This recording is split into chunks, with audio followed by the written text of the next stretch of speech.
He's on the line now. Michael, good morning. Good morning. What did they do to you? Well, basically, I was assaulted because I do admit to my fault. I did not have a valid ticket, and I will pay the fine for that. But I do not think they should have used such excessive force. So why didn't you have a ticket? You sort of slip your mind, like you one or two stops, and it's kind of scary that you miss one or two. You just go on 1-2 stops. You just slip your mind for some day. You might get assaulted. I don't think you should be assaulted, but nor do I think you should travel without a ticket. Do you normally do that? I had a ticket. I normally do, yeah. Like, I've been travelling on the system since I was 11. And you normally buy a ticket? Yeah, I have a Mikey. I used to have yearly when I was in high school. So the one time you didn't, you got nabbed? Yep, and it was just bad luck, yeah. And what did they do to you?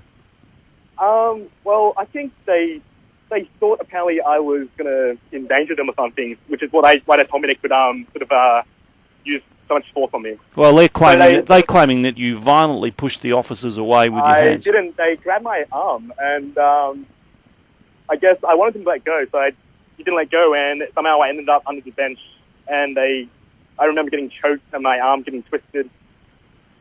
See, that's reasonable if you're fighting them. Were you fighting them at any stage? No, but I was trying to resist them from choking me, as you can see in the video. Okay. Did you give them a bit of cheek beforehand?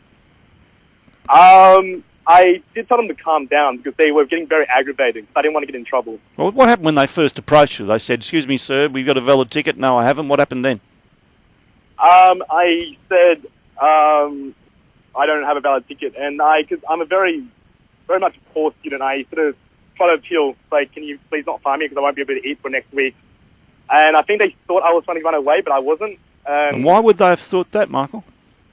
I don't know, maybe because I was trying to appeal to their sort of sense of community. So you weren't trying to move away or anything? No, I wasn't. All right, and when they, you said... I was on a phone at the time with my friend, and you could hear me telling them to calm down, because I could see them getting aggravated. And one of them grabbed my arm, and that sort of got me really scared. But why were they getting aggravated? Surely they didn't get aggravated for no reason, did they? I don't know. Yeah? I mean, you've said, I haven't got a valid ticket, and they've said, well, we're going to fine you. You said, please don't fine me, I won't be able to eat next week. And then what happened? I just said, calm down. I kept saying calm down, I remember. And they asked me for my details, which I gave them. Then they asked me to produce an ID, and I gave them my ID, but they said it wasn't a valid ID. And they... like that, yeah. What was the ID? I gave them my concession ID. Pardon? Concession ID. My...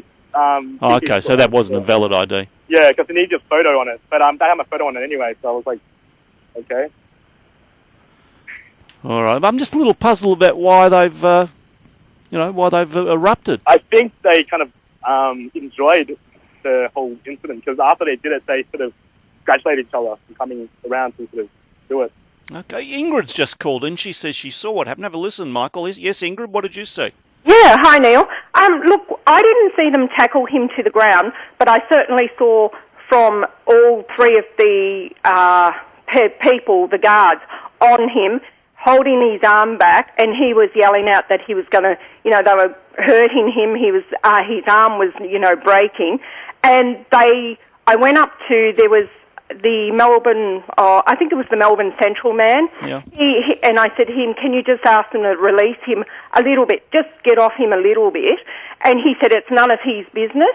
He works for Melbourne Central. So did you see what provoked it, Ingrid? Did you see what happened? No, I didn't see what provoked it, but I saw from the three guards holding him down, three big men on one teenager. An overreaction, you reckon? It was an overreaction. Yes, he did do wrong. Yes, he didn't have a ticket, but they could have released him a little bit just to get the pressure off him. They really had him pushed down. There was another lady who worked for the trains, and she was telling everyone to stand back. Even when I went up to her, and two other people after me went up to her and said, can they let him stand up? He's obviously squashed the way his neck is and his arms. And she said, no, we've called the police, stay away. And I said, can you call the police again? And they said, we've done that. Okay. Now, as soon as the police got there, you know what they did? They said, get off him and let him stand up. And he stood there. He did not run away. The police were there. Okay. Ingrid, just hold on for a moment. I'd like to keep a contact point. Yeah, Michael, that's some support for you, isn't it? Yeah, like I'm seriously, I don't want to provoke anyone. I just wanted to go to uni, just finish it off. So, what are you going to do? What do you want to do about it now? Are you going to take it further? I'm probably going to have to press charges, but I think it's injustice. Like, you should not be able to use such force on someone. But are you going to press charges, or are you going to face charges? Did you say? I'm probably going to get face charges as well, I guess. But are you going to do you want action against these inspectors? I do. I mean, it's wrong. You should not be able to. I mean, people will make mistakes in their lives, and someone's going to have, maybe the same thing happen to them. They're going to forget to validate the 2 stops. Okay. Thank you very much for speaking to us, Michael Leo.